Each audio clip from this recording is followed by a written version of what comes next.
Praise the lord. క్రీస్తునందు మాకచ్చేంత దేవుని బిడలారా, లోక రక్షకుడు, పాప విమోచకుడు, పునరుద్ధానుడైన యేసయ్య నామములో మీ అందరికీ శుభములు తెలియజేస్తా ఉన్నాను. దేవుడు మిమ్మును ఆశీర్వదించునుగాక. ప్రభు మనలను ప్రేమించి మన జీవితాల్లో మరొక నూతనమైన దినాన్ని అనుగ్రహించారు.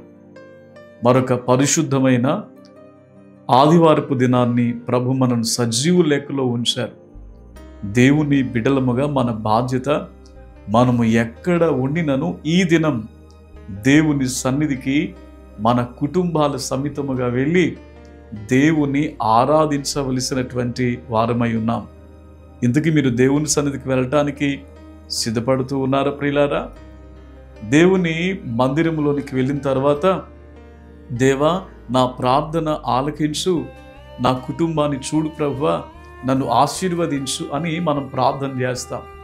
నిజమే, దేవుడు తన సన్నిధిలో మనను చూచుచున్న దేవుడు, మన ప్రార్థన సమీపముగా ఉండి ఆలకిస్తున్నటువంటి దేవుడు.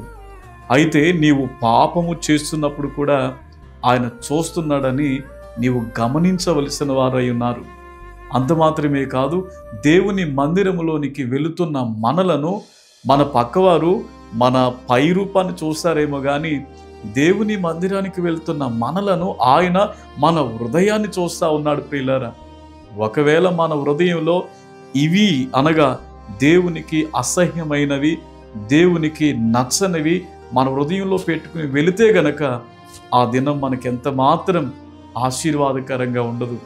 గలతీలకు రాసినటువంటి పత్రికలో 5వ అధ్యాయం 19వ వచనములో ఆ దేవుని బిడలమైన మనం మన హృదయం ఎలా ఉండాలో, ఎలా ఉండకూడదో అక్కడ చక్కని మాటలు మనకు జ్ఞాపకం చేస్తున్నాడు ప్రియులారా.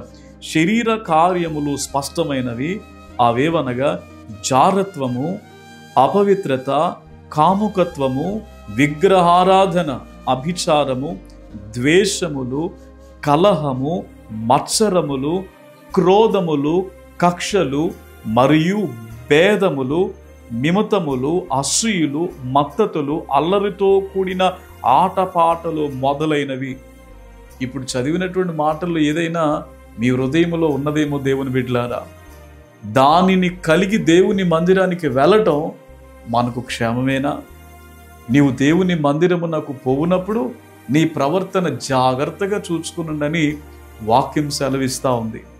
దేవుని మందిరములో ఆత్మతోనూ సత్యముతోనూ పూర్ణ హృదయముతో మనం ఆయనను ఆరాధించవలసినటువంటి వారమై ఉన్నాం.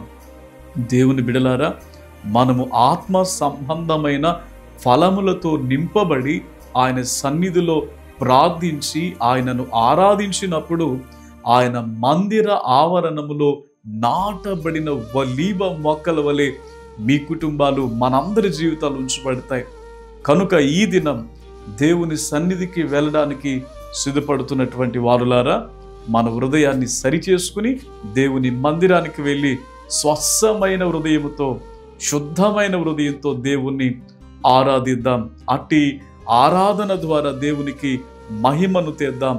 దేవుడి మాటలు దీవించునుగాక. ప్రార్థన చేసుకుందామా ప్రియులారా? పరిశుద్ధుడు అయిన తండ్రి, జీవాధిపతివైన దేవ, నిజమే మేము మందిరానికి క్రమం తప్పకుండా వెళుతూ ఉన్నాం. అయితే ప్రభువా, మీ సన్నిధిలో మా జీవితాలు, మా హృదయం ఎలాగున ఉన్నదో మీరు ఎరిగిన వారై ఉన్నారు తండ్రి. మేము పై రూపాలు చూస్తాం కానీ మీరైతే మా హృదయాలను చూస్తున్నారు. మా హృదయ అంతరంగాలను పరిశోధిస్తున్నటువంటి దేవుడవు నాయన. ఒకవేళ మేము పాపమును, ద్వేషమును, లేకుంటే ప్రభా ఈ శరీర సంబంధమైన కార్యములు మా హృదయంలోనే పెట్టుకుని మిమ్మల్ని ఆరాధించలేము నాయన.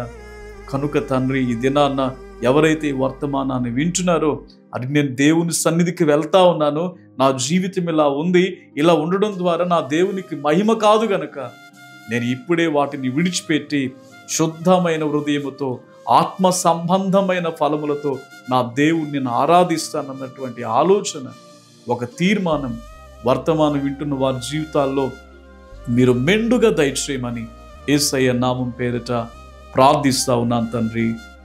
ఆమెన్.